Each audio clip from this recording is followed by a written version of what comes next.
Hello students, I Prabha Sharma welcome you to the next content of the accounting ratios.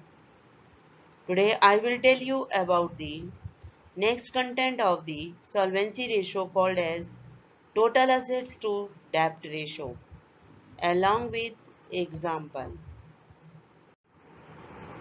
You may see here the concept of the total assets to debt shows the relationship between the borrowed fund as well as to the total asset. Now the formula you may see the total assets to the debt is equivalent to total assets upon borrowed fund called as debt. Ideal ratio is referring to 2 is 1. Now the higher the total assets means larger safety to the debt holder. Lower the ratios means it is riskier for the financial positions or to the debt holders.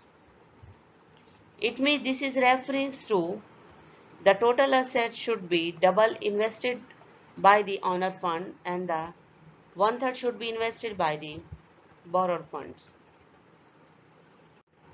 Now you may see here the one example again. This example is needed now the total assets how to calculate and the debt how to calculate.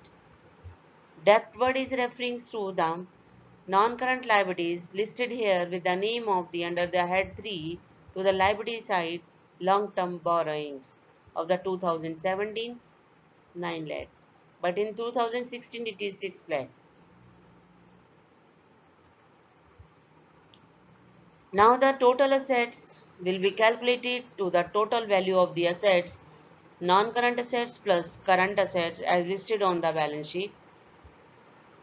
The whole non-current assets will be added and the whole current asset will be added. Then the total assets of the 2000 is 35 lakh.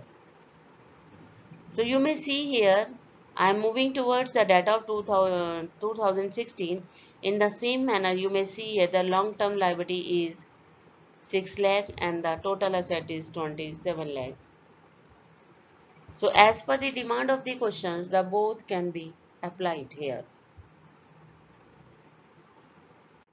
Now this is the solution of the balance sheet given total assets to the debt. First, the non-current assets plus current assets as given 35 lakh.